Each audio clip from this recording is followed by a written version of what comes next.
The Severed Hand by William Hauff. I was born in Constantinople. My father was a dragoman at the port, and besides carried on a fairly lucrative business in sweet-scented perfumes and silk goods. He gave me a good education. He partly instructed me himself, and also had me instructed by one of our priests. He at first intended me to succeed him in business one day, but as I showed greater aptitude than he had expected, he destined me, on the advice of his friends, to be a doctor. For if a doctor has learned a little more than the ordinary charlatan, he can make his fortune in Constantinople. Many Franks frequented our house, and one of them persuaded my father to allow me to travel to his native land, to the city of Paris, where such things could be best acquired and free of charge. He wished, however, to take me with himself gratuitously on his journey home. My father, who had also travelled in his youth, agreed, and the Frank told me to hold myself in readiness 3 months hence. I was beside myself with joy at the idea of seeing foreign countries, and eagerly awaited the moment when we should embark. The Frank had at last concluded his business, and prepared himself for the journey. On the evening before our departure, my father led me into his little bedroom. There I saw splendid dresses and arms lying on the table. My looks were, however, chiefly attracted to an immense heap of gold, for I had never before seen so much collected together. My father embraced me and said, "Behold, my son, I have procured for thee clothes for the journey. These weapons are thine. They are the same which thy grandfather hung around me when I went abroad. I know that thou canst use them aright, but only make use of them when thou art attacked. On such occasions, however, defend thyself bravely. My property is not large. Behold, I have divided it into 3 parts, one part for thee, another for my support and spare money, but the third is to me a sacred and untouched property. It is for thee in the hour of need." Thus spoke my old father, tears standing in his eyes, perhaps from some foreboding, for I never saw him again. The journey passed off very well. We had soon reached the land of the Franks, and 6 days later we arrived in the large city of Paris. There my Frankish friend hired a room for me, and advised me to spend wisely my money, which amounted in all to $2,000. I lived 3 years in the city, and learned what is necessary for a skilful doctor to know. I should not, however, be stating the truth if I said that I liked being there, for the customs of this nation displeased me. Besides, I had only a few chosen friends there, and these were noble young men. The longing after home at last possessed me mightily. During the whole of that time I had not heard anything from my father, and I therefore seized a favourable opportunity of reaching home. An embassy from France left for Turkey. I acted as surgeon to the suite of the ambassador, and arrived happily in Stamboul. My father's house was locked, and the neighbours, who were surprised on seeing me, told me my father had died 2 months ago. The priest who had instructed me in my youth brought me the key. Alone and desolate I entered the empty house. All was still in the same position as my father had left it. Only the gold which I had to inherit was gone. I questioned the priest about it, and he, bowing, said, "Your father died a saint, for he has bequeathed his gold to the church." This was and remained inexplicable to me. However, what could I do? I had no witness against the priest, and had to be glad that he had not considered the house and the goods of my father as a bequest. This was the first misfortune that I encountered. Henceforth nothing but ill luck attended me. My reputation as a doctor would not spread at all, because I was ashamed to act the charlatan, and I felt everywhere the want of the recommendation of my father, who would have introduced me to the richest and most distinguished, but who now no longer thought of the poor Zaleukos. The goods of my father also had no sale, for his customers had deserted him after his death, and new ones are only to be got slowly. Thus, when I was one day meditating sadly over my position, it occurred to me that I had often seen in France men of my nation travelling through the country, exhibiting their goods in the markets of the towns. I remembered that the people liked to buy of them, because they came from abroad, and that such a business would be most lucrative. Immediately I resolved what to do. I disposed of my father's house, gave part of the money to a trusty friend to keep for me, and with the rest I brought what was very rare in France: shawls, silk goods, ointments, and oils, took a berth on board a ship, and thus entered upon my second journey to the land of the Franks. It seemed as if fortune had favoured me again as soon as I had turned my back upon the castles of the Dardanelles. Our journey was short and successful. I travelled through the large and small towns of the Franks, and found everywhere willing buyers of my goods. My friend in Stamboul always sent me fresh stores, and my wealth increased day by day. When I had saved at last so much that I thought I might venture on a greater undertaking, I travelled with my goods to Italy. I must, however, confess to something which brought me not a little money. I also employed my knowledge of physic. On reaching a town, I had it published that a Greek physician had arrived, who had already healed many, and in fact my balsam and medicine gained me many a sequin. Thus I had at length reached the city of Florence in Italy. I resolved upon remaining in this town for some time, partly because I liked it so well, partly also because I wished to recruit myself from the exertions of my travels.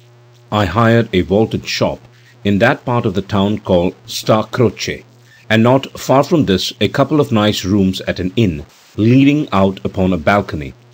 I immediately had my bills circulated, which announced me to be both physician and merchant. Scarcely had I opened my shop when I was besieged by buyers, and in spite of my high prices I sold more than anyone else, because I was obliging and friendly towards my customers.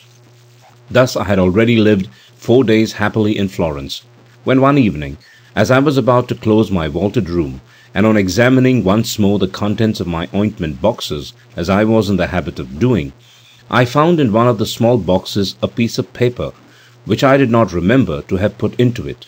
I unfolded the paper, and found in it an invitation to be on the bridge which is called Ponto Vecchio that night exactly at midnight. I was thinking for a long time as to who it might be who had invited me there, and not knowing a single soul in Florence, I thought perhaps I should be secretly conducted to a patient, a thing which had already often occurred. I therefore determined to proceed thither, but took care to gird on the sword which my father had once presented to me. When it was close upon midnight, I set out on my journey, and soon reached the Ponte Vecchio. I found the bridge deserted, and determined to await the appearance of him who called me. It was a cold night. The moon shone brightly, and I looked down upon the waves of the Arno, which sparkled far away in the moonlight. It was now striking 12 o'clock from all the churches of the city, when I looked up, and saw a tall man standing before me, completely covered in a scarlet cloak, one end of which hid his face. At first I was frightened, because he had made his appearance so suddenly, but was however myself again shortly afterwards, and said, "If it is you who have ordered me here, say what you want." The man dressed in scarlet turned round and said in an undertone, "Follow." At this, however, I felt a little timid to go alone with this stranger. I stood still and said, "Not so, sir. Kindly first tell me where.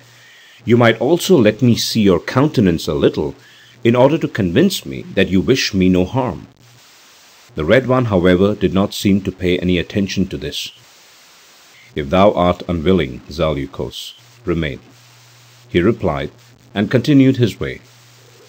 I grew angry. "Do you think," I exclaimed, "a man like myself allows himself to be made a fool of, and to have waited on this cold night for nothing?" In 3 bounds I had reached him, seized him by his cloak, and cried still louder, whilst laying hold of my sabre with my other hand. His cloak, however, remained in my hand, and the stranger had disappeared round the nearest corner. I became calmer by degrees. I had the cloak at any rate, and it was this which would give me the key to this remarkable adventure. I put it on, and continued my way home. When I was at a distance of about 100 paces from it, someone brushed very closely to me, and whispered in the language of the Franks, "Take care, Count. Nothing can be done tonight." Before I had time, however, to turn round, this somebody had passed. and I merely saw a shadow hovering along the houses. I perceived that these words did not concern me, but rather the cloak, yet it gave me no explanation concerning the affair. On the following morning I considered what was to be done. At first I had intended to have the cloak cried in the streets, as if I had found it, but then the stranger might send for it by a third person, and thus no light would be thrown upon the matter. Whilst I was thus thinking, I examined the cloak more closely. It was made of thick Genoese velvet, scarlet in colour, edged with Astrakhan fur, and richly embroidered with gold. The magnificent appearance of the cloak put a thought into my mind, which I resolved to carry out. I carried it into my shop and exposed it for sale, but placed such a high price upon it that I was sure nobody would buy it. My object in this was to scrutinize everybody sharply who might ask for the fur cloak, for the figure of the stranger, which I had seen but superficially, though with some certainty after the loss of the cloak, I should recognize amongst 1,000. There were many would-be purchasers for the cloak, the extraordinary beauty of which attracted everybody, but none resembled the stranger in the slightest degree, and nobody was willing to pay such a high price as 200 sequins for it. What astonished me was that on asking somebody or other if there was not such a cloak in Florence, they all answered no, and assured me they had never seen so precious and tasteful a piece of work. Evening was drawing near, when at last a young man appeared, who had already been to my place, and who had also offered me a great deal for the cloak. He threw a purse with sequins upon the table, and exclaimed, "Of a truth, Zaleukos, I must have thy cloak, should I turn into a beggar over it." He immediately began to count his pieces of gold. I was in a dangerous position. I had only exposed the cloak in order merely to attract the attention of my stranger, and now a young fool came to pay an immense price for it. However, what could I do? I yielded, for on the other hand I was delighted at the idea of being so handsomely recompensed for my nocturnal adventure. The young man put the cloak around him and went away, but on reaching the threshold he returned, whilst unfastening a piece of paper which had been tied to the cloak, and throwing it towards me he exclaimed, "Here, Zaleukos, hangs something which I dare say does not belong to the cloak."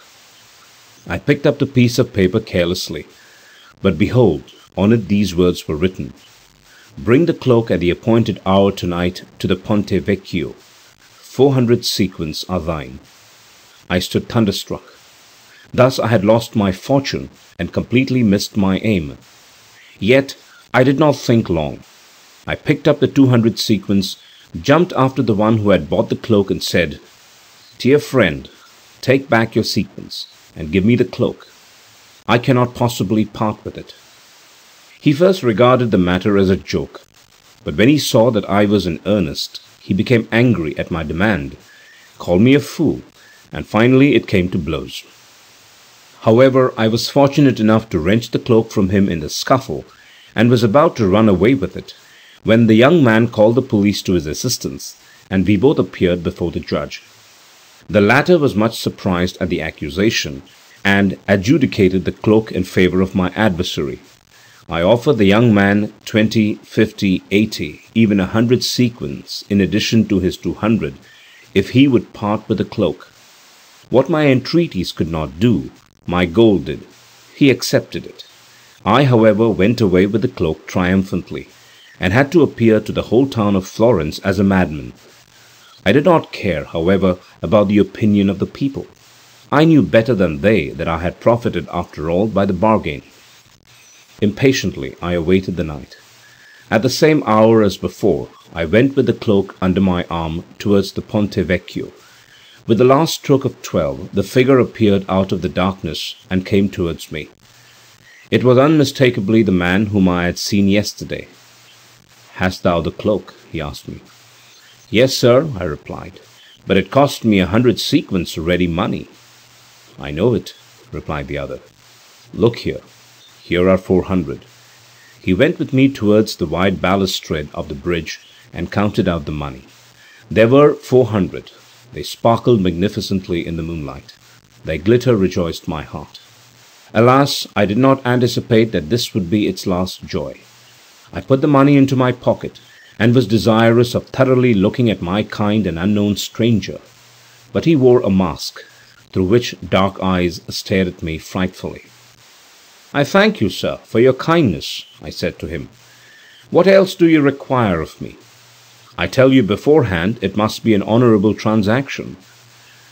"There is no occasion for alarm," he replied, whilst winding the cloak around his shoulders.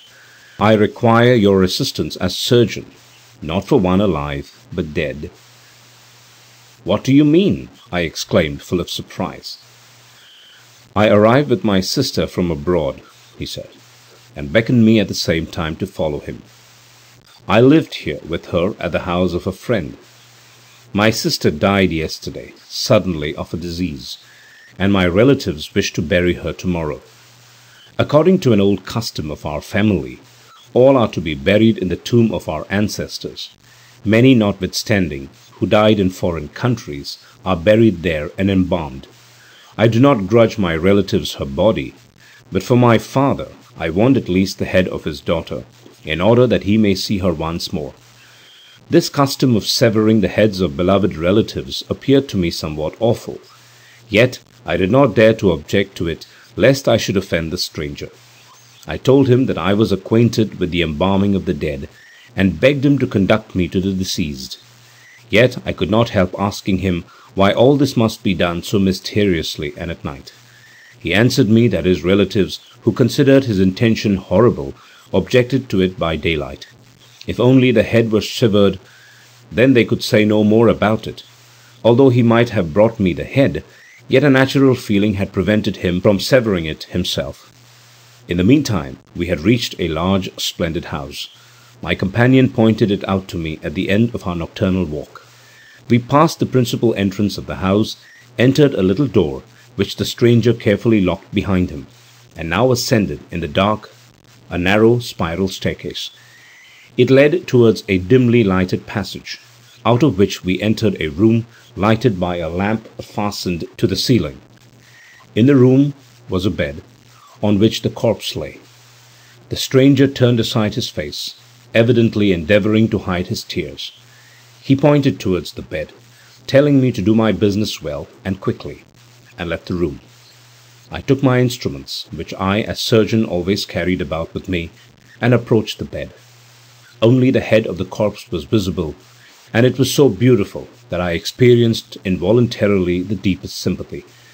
Dark hair hung down in long plaits, the features were pale, the eyes closed. At first I made an incision into the skin, after the manner of surgeons when amputating a limb. Then I took my sharpest knife, and with one stroke cut the throat. But oh horror! The dead opened her eyes, but immediately closed them again, and with a deep sigh she now seemed to breathe her last. At the same moment a stream of hot blood shot towards me from the wound. I was convinced that the poor creature had been killed by me. That she was dead there was no doubt, for there was no recovery from this wound. I stood for some minutes in painful anguish at what had happened. Had the red cloak deceived me, or had his sister perhaps merely been apparently dead? The latter seemed to me more likely, but I dare not tell the brother of the deceased that perhaps a little less deliberate cut might have awakened her without killing her. Therefore I wished to sever the head completely. But once more the dying woman groaned, stretched herself out in painful movements, and died. Fright overpowered me, and shuddering I hastened out of the room. But outside in the passage it was dark, for the light was out. No trace of my companion was to be seen, and I was obliged haphazard to feel my way in the dark along the wall in order to reach the staircase. I discovered it at last and descended, partly falling and partly gliding. But there was not a soul downstairs. I merely found the door ajar and breathed freer on reaching the street, for I had felt very strange inside the house. Urged on by terror, I rushed towards my dwelling place and buried myself in the cushions of my bed in order to forget the terrible thing that I had done. But sleep deserted me. and only the morning admonished me again to take courage. It seemed to me probable that the man who had induced me to commit this nefarious deed, as it now appeared to me, might not denounce me. I immediately resolved to set to work in my vaulted room, and if possible to assume an indifferent look. But alas! An additional circumstance, which I only now noticed, increased my anxiety still more. My cap and my girdle, as well as my instruments, were wanting, and I was uncertain as to whether I had left them in the room of the murdered girl, or whether I had lost them in my flight. The former seemed indeed the more likely, and thus I could easily be discovered as the murderer. At the accustomed hour I opened my vaulted room. My neighbour came in, as was his wont every morning, for he was a talkative man. "Well," he said, "what do you say about the terrible affair which has occurred during the night?" I pretended not to know anything. "What? Do you not know what is known all over the town? Are you not aware that the loveliest flower in Florence, Bianca, the governor's daughter, was murdered last night? I saw her only yesterday driving through the streets in so cheerful a manner with her intended one, for today the marriage was to have taken place." I felt deeply wounded at each word of my neighbour. Many a time my torment was renewed, for every one of my customers told me of the affair, each one more ghastly than the other, and yet nobody could relate anything more terrible than that which I had seen myself. About midday, a police officer entered my shop and requested me to send the people away. "Signor Zaleukos," he said, producing the things which I had missed. "Do these things belong to you?" I was thinking as to whether I should not entirely repudiate them, but on seeing through the door, which stood ajar, my landlord and several acquaintances, I determined not to aggravate the affair by telling a lie, and acknowledged myself as the owner of the things. The police officer asked me to follow him, and led me towards a large building, which I soon recognized as the prison. There he showed me into a room meanwhile. My situation was terrible. As I thought of it in my solitude, the idea of having committed a murder unintentionally constantly presented itself to my mind. I also could not conceal from myself that the glitter of the gold had captivated my feelings. Otherwise I should not have fallen blindly into the trap. 2 hours after my arrest I was led out of my cell. I descended several steps until at last I reached a great hall. Around a long table draped in black were seated 12 men, mostly old men. There were benches along the sides of the hall, filled with the most distinguished of Florence. The galleries, which were above, were thickly crowded with spectators. When I had stepped towards the table covered with black cloth, a man with a gloomy and sad countenance rose. It was the governor. He said to the assembly that he, as the father in this affair, could not sentence, and that he resigned his place on this occasion to the eldest of the senators. The eldest of the senators was an old man, at least 90 years of age.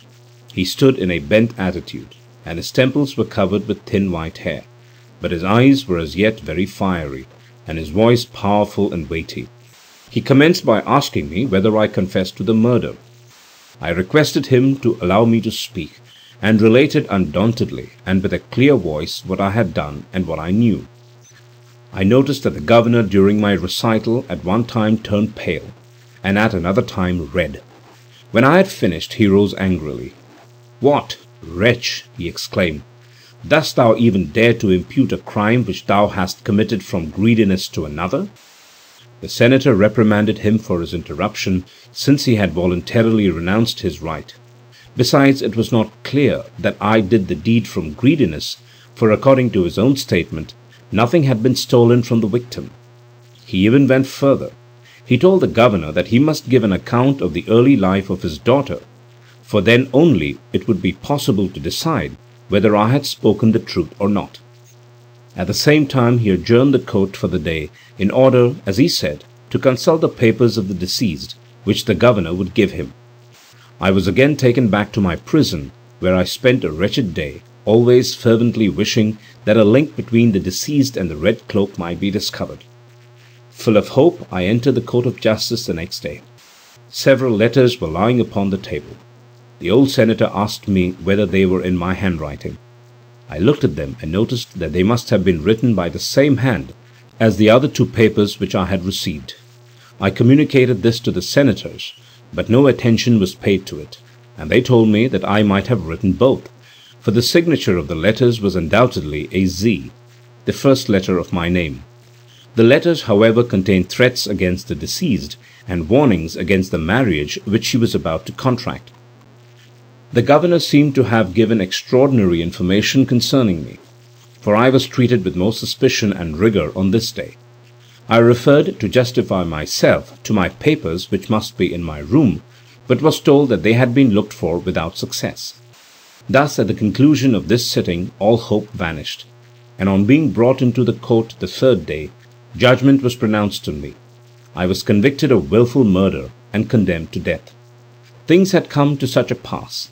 Deserted by all that was precious to me upon earth, far away from home, I was to die innocently in the bloom of my life. On the evening of this terrible day, which had decided my fate, I was sitting in my lonely cell. My hopes were gone, my thoughts steadfastly fixed upon death, when the door of my prison opened, and in came a man who for a long time looked at me silently. "It is thus I find you again, Zaleukos," he said. I had not recognized him by the dim light of my lamp, but the sound of his voice roused in me old remembrances. It was Valetti, one of those few friends whose acquaintance I made in the city of Paris when I was studying there. He said that he had come to Florence accidentally, where his father, who was a distinguished man, lived. He had heard about my affair and had come to see me once more, and to hear from his own lips how I could have committed such a crime. I related to him the whole affair. He seemed much surprised at it, and adjured me, as my only friend, to tell him all, in order not to leave the world with a lie behind me. I confirmed my assertions with an oath that I had spoken the truth, and that I was not guilty of anything, except the glitter of the gold had dazzled me, and that I had not perceived the improbability of the story of the stranger. "Did you not know Bianca?" he asked me. I assured him that I had never seen her. Valetti now related to me that a profound mystery rested on the affair, that the governor had very much accelerated my condemnation, and now a report was spread that I had known Bianca for a long time, and had murdered her out of revenge for her marriage with someone else. I told him that all this coincided exactly with the red cloak, but that I was unable to prove his participation in the affair. Valetti embraced me weeping, and promised me to do all, at least to save my life. I had little hope, though I knew that Valetti was a clever man, well versed in the laws, and that he would do all in his power to save my life. For 2 long days I was in uncertainty. At last Valetti appeared. "I bring consolation, though painful. You will live and be free with the loss of one hand." Affected, I thanked my friend for saving my life. He told me that the governor had been inexorable in having the affair investigated a second time, but that he at last, in order not to appear unjust, had agreed that if a similar case could be found in the law books of the history of Florence, my punishment should be the same as the one recorded in these books. He and his father had searched in the old books day and night, and at last found a case quite similar to mine. The sentence was, that his left hand be cut off, his property confiscated, and he himself banished forever. This was my punishment also, and he asked me to prepare for the painful hour which awaited me. I will not describe to you that terrible hour, where I laid my hand upon the block in the public market-place, and my own blood shot over me in broad streams. Valetti took me to his house until I had recovered. He then most generously supplied me with money for travelling, for all I had acquired with so much difficulty had fallen a prey to the law.